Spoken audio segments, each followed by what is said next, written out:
Dah, oke, tak ulang dari pertama ya. Jadi pertama ada suatu surga dan neraka itu ada. Bagaimana membuktikan? Ada dua pengetahuan, yang pertama empiris, yang kedua teologis. Kalau empiris itu pengetahuan yang perlu bukti, seperti mata pelajaran yang Uni pelajari. Kalau teologis itu pengetahuan yang diterima dengan iman. Itu didapatkan dari mana? Dari pewahyuan. Pewahyuan itu ada di mana? Pewahyuan itu ada di Alkitab. Di Gereja Katolik ada di Katekismus Gereja Katolik. Itu terbukti dengan tolak ukur. Jadi untuk menjawab pertanyaan, apakah surga dan neraka itu ada? Karena di Alkitab tulis ada, di Katekismus Gereja Katolik itu ada. Next, baru ingat surga dan neraka itu dua kata bahasa Indonesia. Surga itu dipakai untuk menerjemahkan kata ini uranion, yang uranon ini bahasa Yunani, dan celi bahasa Latin. Dan neraka dipakai untuk menerjemahkan kata jenan dan jehennam dalam bahasa Italia, Yunani, dan Latin. Intinya ini surga dan neraka ini suatu, kalau di bahasa asli DP arti suatu keadaan. Next. Nah, jadi sifat surga dan neraka. Sifat surga dan neraka itu bagaimana? Apakah seperti tanpa bakso yang cuma bertahan 10 tahun begitu? Enggak. Apakah tanpa gedung mall yang bertahan 10 tahun, atau enggak bioskop yang bertahan, bioskop di Grand baru. Dulu kan itu bioskop, harus nak bertahan tuh. Baru dulu di sebelah bioskop itu ada tanpa bakso Sodang. Oh, dulu enak sekali di situ, sekarang sudah ada. Jadi itu tempat. Bersifat itu tidak seperti itu, dia kekal. Jadi surga dan neraka itu kekal. Jadi sekali ke sana orang tuh tidak mau pindah. Sekali ngoni mati kok ngoni pisan nanda ingat ya. Jadi satu kali ngana pisan kan sudah mau pindah. Karena pindah neraka kan sudah mau pindah. Ngana pergi di surga kan sudah mau pindah. Apa tuh bakso? Iya tuh hai. Nanti yang ada ingat tuh, ada rekam Kak, ada rekam. Ada rekam. Oh, Oke. Itu ada di Katekismus Gereja Katolik 1022, nanti kita kirim, nanti ngoni baca. Baru syarat masuk surga. Ya. Kalau di Katekismus Gereja Katolik, dia bilang pertama dalam keadaan rahmat dan persahabatan dengan Allah. DP bahasa apa? DP bahasa Latin in gratia et amicitia. Gratia itu rahmat, amicitia itu persahabatan. Jadi DP maksud apa? Maksudnya tidak melakukan dosa mortal yang mematikan hubungan dengan Tuhan. Jadi kalau ngoni bikin dosa yang bikin ngoni hubungan dengan Tuhan itu tak putus, ngoni tidak bisa masuk ini, no? Nggak bisa masuk surga. Contoh, dosa melawan Roh Kudus. Sebenarnya kalau ngoni pikir, nggak usah pikir tinggi-tinggi karena itu masuk akal. Bagaimana tuh orang mau kasih maaf pada orang sedangkan orang ini analogi sederhana ya. Bagaimana kita mau kasih maaf pada Anda sedangkan Anda sendiri Nanda anggap kita ada. Nanda anggap kalau Nanda itu bersalah pak kita. Nah, itu no dosa mortal. Nah, kalau diterjemah nanti orang akan bahas di bagian dosa minggu depan. Ini dosa yang tidak dosa mortal, itu dosa abadi. Tapi itu kak dosa dosa mati dong, dosa yang dapat mati. Tapi ini jangan terjemahan kayak di bahasa Indonesia. Jadi kita pakai memang istilah mortal untuk bikin ini lebih paham. Kalau pakai DP istilah itu lebih paham orang. Jadi DP analogi begini.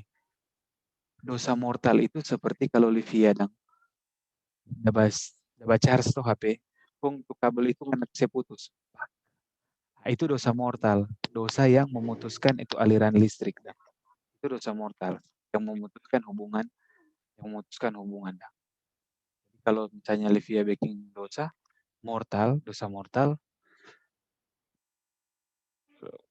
berarti Livia hubungan dengan Allah akan terputus. Itu. Yang kedua, DP syarat harus disucikan sepenuhnya. Itu berarti lepas dari dosa venial. Dosa venial itu dosa yang bisa dimaafkan. Ya sudah dosa yang biasa-biasa yang ya bikin kok abis itu ngajak mengaku dosa dan Tuhan, Bapak berkatilah saya sebab saya orang berdosa, mas saya sudah gue bagus bagus sibling tamang, coba cerita-cerita busu, tamang pe busu, coba giba, tak coba dosa mama. kita egois pertama begini. Nah, itu yang dosa-dosa yang bisa dimaafkan. Kalau dosa mortal ini ya dosa-dosa yang berat, Dang. Dosa yang bisa mematikan hubungan. Paling unik bertanya, contoh dosa mortal ini apa? Hmm. Contoh dosa mortal menyangkal melawan Roh Kudus. Melawan Roh Kudus itu berarti ya enggak percaya Roh Kudus itu ada, enggak percaya Allah itu ada, begitu. Nanti Tong akan bahas tentang dosa mortal ini, tentang dosa intinya di minggu depan. Karena itu buat materi selanjutnya. Jadi syarat supaya masuk surga apa?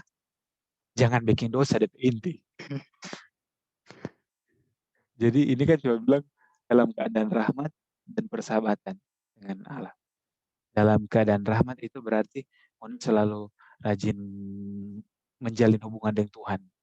Sederhana, rajin berdoa, baru mengikuti apa yang Tuhan perintahkan. 10 perintah ada, Allah ada 5 perintah gereja. Yang sederhana-sederhana juga. Membantu orang tua di rumah, olah ngoni pe emosi, menumbuh kembangkan ngoni pe diri supaya berguna for orang lain, jadi teladan for teman-teman yang lain, nyandak baku mangiri, baru nyandak dang egois, nyanda egois, baru ya yang sederhana-sederhana itu noh untuk dalam keadaan rahmat dan bersatu dengan Allah. Disucikan sepenuhnya sama. Itu dua intinya. Bagaimana syarat masuk surga? Jangan bikin dosa. Mertonkan manusia tetap dia bikin dosa. Kalau begitu minta pengampunan. Berdoa, rajin misa, pengakuan dosa. Titik. Nggak usah pikir yang berat-berat. Neraka, Katekismus Gereja Katolik. Kalau neraka, apa itu neraka? Syarat masuk neraka. Nah, syarat masuk neraka itu tidak bertobat. Kalau misalnya siapa Mita suka masuk neraka, jangan bertobat, no. Jangan mengaku dosa, simpel. Itu syarat masuk neraka. Nggak usah ikut-ikut misa, nggak usah berbuat baik. Kalian yang dapat teman di sebelah semua mati atau butuh bantuan, kasih biar. Itu syarat masuk neraka. Kalau syarat masuk surga berarti DP sebaliknya. Simpel tuh. Gampang masuk neraka. Next. Gambaran-gambaran surga. Nah, ini yang tadi kita tanya. Gambar surga itu bagaimana? Surga itu ada di Wahyu. Semua kelar, Pak. Surga itu ada di Wahyu 22 ayat 3. Ini DP nomor telepon. Ini bisa lihat, nah. Kalau tidak percaya, bisa lihat di Alkitab. Saya sudah bilang. Surga itu kalau di Wahyu dia bilang kebahagiaan tanpa akhir. Dan di Yohanes 14 ayat 2 itu digambarkan sebagai tempat tinggal. Sedangkan neraka itu perpisahan abadi dengan Allah. Jadi dia berpisah dengan Allah. Eterna separazione, separation kata salah ketiga nih. Eterna separazione adeo. Okay. Jadi eterna separazione adeo.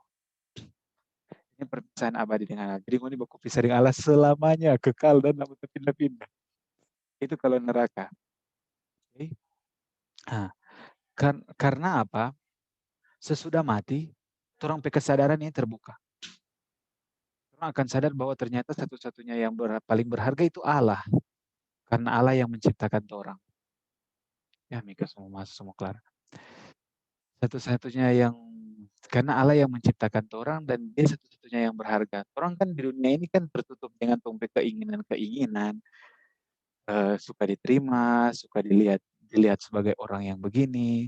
Intinya ada kebutuhan manusia dan itu sangat normal.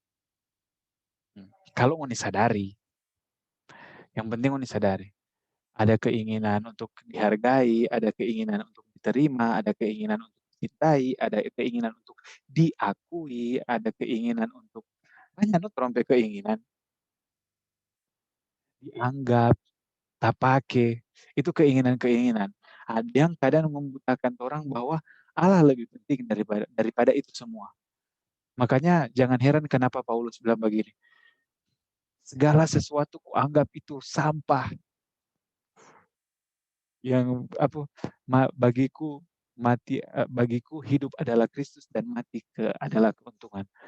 Karena jabatan, pengakuan, penghormatan, semua itu dia anggap sampah. Karena ini dia so mampu Dia DP kesadaran sudah buka dan dia mampu melihat bahwa Allah itu yang paling berharga. Dan ketika orang mati, itu yang terjadi. Nanti kan ngoni juga bisa bertanya, betul so frater, nanti jo kalau so mati kok mau di kalau so mati, kalau kita so mati baru kita bilang. Karena kita belum mati. Karena ini kan pengetahuan teologis, diterima dengan iman. Kalau ngoni nggak terima dengan iman, ya it's okay juga, no problem. Itu tergantung ngoni. Yang pasti ini yang DP ajaran. Jadi neraka itu perpisahan abadi dengan Allah, sedangkan surga itu kebahagiaan tanpa air dan tempat tinggal. Dan itu berarti orang bersekutu dengan Allah. Makanya penting sekali itu, misa, sakramen tobat. Misa tobat, misa tobat. Nah, ini yang paling penting teman-teman. Apakah ketika orang peba gambaran, Bang, apakah orang masuk surga itu seperti timbangan begitu? Orang masuk surga begitu, kemudian mau timbang, oh ngapain perbuatan baik berapa, ngapain perbuatan jahat berapa, begitu. Ada yang nggak usah malu, ada yang punya pemahaman seperti ini? Angkat tangan.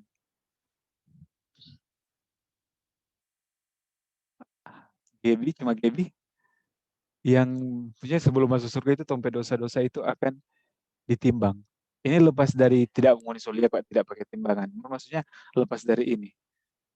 Ada yang punya pemahaman bahwa sebelum orang masuk surga, orang pe dosa-dosa mau timbang, ding tong pe kebaikan mau timbang, selain Gebi, angkat tangan.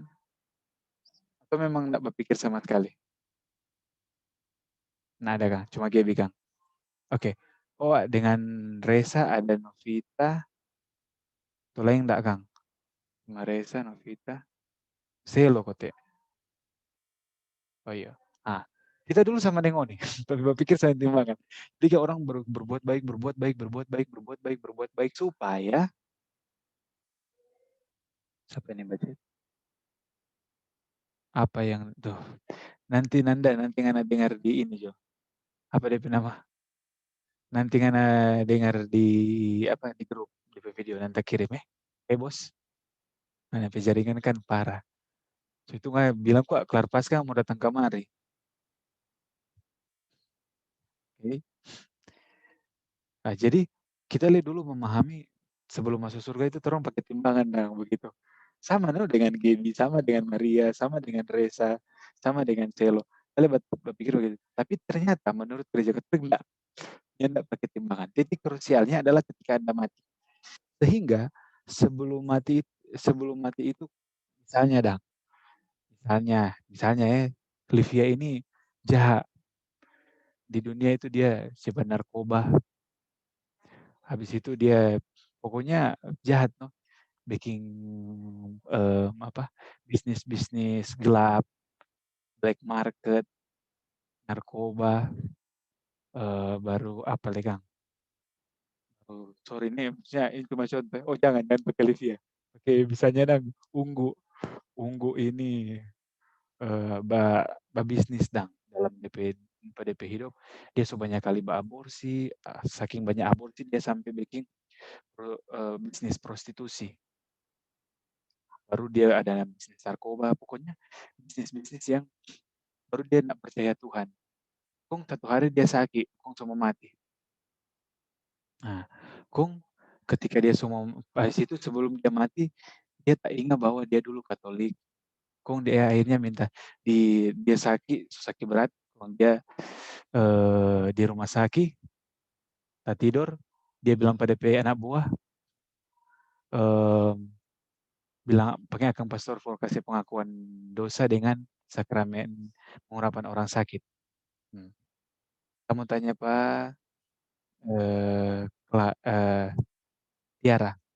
Menurut Tiara, ini Unggu ini mau masuk surga atau enggak? Dia sudah percaya Tuhan, dia sudah bikin kejahatan besar, sudah bikin prostitusi, bisnis, apa segala macam, PSK, baru narkoba, baru lain kali karena bisnis tuh lain kali dia suruh bunuh orang. Menurut Tiara, kong abis pas di situ dia dapat sakit berat, kong dia sebelum dia mati itu, kan dia sakit, kong sebelum dia mati dia minta pengakuan dosa dengan kong dia akhirnya mengaku dosa dengan minta sakramen pengurapan orang sakit. Nah, menurut Tiara dia masuk surga atau enggak? Ada frater. Kalau Arlisa mau masuk surga dia atau enggak? Masuk surga karena kan bertobat. Ah, persis. Itu yang Tiara ada bilang dengan Arlisa ada bilang, itu yang kita mau bilang. Jadi biar ngoni dalam hidup dan ini dan ngoni berbuat jahat dan tuh berdosa sekali. Tapi sebelum ngoni mati kok ngoni bertobat, masuk surga. Itu udah beda. Jadi tidak pakai timbangan. Karena belas kasih Allah itu mematahkan timbangan. Kita udah pikir-pikir sih sebenarnya ini pandangan tentang timbangan ini dari mana. Rupanya ini timbangan ini ada orang pemikiran tentang timbangan ini dari dewa dewi di Yunani. Ada tuh dewi yang pegang timbangan. Saya lupa dewi apa. Ah, jadi ada orang main orang bicara pandang pola pikir itu tetap pengaruh di situ. Tapi intinya itu titik krusialnya ketika orang mati dan sebelum orang mati orang bertobat masuk surga itu. Lihat, mau bilang betapa murah hatinya Allah. Kalau ada yang kurang senang atau apa, Moni masih ingat tuh baca andang tuh upadang sehari. Ada yang bekerja dari pagi, ada yang bekerja nanti sore. Mau ngasih tuh ya, iri hati kah engkau aku murah hati? Allah begitu. Mau kayak dia dari pagi, dari siang ini, dia akan tetap DP inti dia mau bilang dia murah hati. Jadi orang yang berdosa pas dia semua mati pun dia bertobat, dia tidak memisahkan diri dengan Tuhan. Dia bertobat dan kembali kepada Tuhan. Ini ingat tuh anak sulung dan ya, anak bungsu. Lihat betapa sukacitanya padahal anak bungsu ini kurang ajar sama yang tai di kelakuan. Mar, pas dia balik dia bertobat kepada Bapa, akhirnya dia diterima. Nah, dan ada malahan di Alkitab dia bilang ada sukacita besar di surga ketika ada satu orang yang bertobat. Lihat itu ya itu sampai pemahaman tentang titik krusialnya di situ. Nah, jadi berdoalah Bapa kami dan salam Maria setiap hari. Karena Bapa kami itu setiap hari kalau berdoa Bapa kami setiap hari orang akan ampunilah dosa kami, salam Maria doakanlah kami yang berdosa ini. Santa Maria Bunda Allah doakanlah kami yang Maria penerima dosa terpuji engkau di antara wanita Santa Maria Bunda Allah doakanlah kami yang berdosa ini. Kalau salam Maria orang minta Bunda Maria berdoa akan Bapa kami orang berdoa untuk supaya setiap hari orang bertobat. Dan jangan lupa sakramen tobat. Sampai situ sampai waktu semua habis kita tutup dengan tanda salib. Nanti refleksi sendiri-sendiri. Kalau ada pertanyaan, Pici.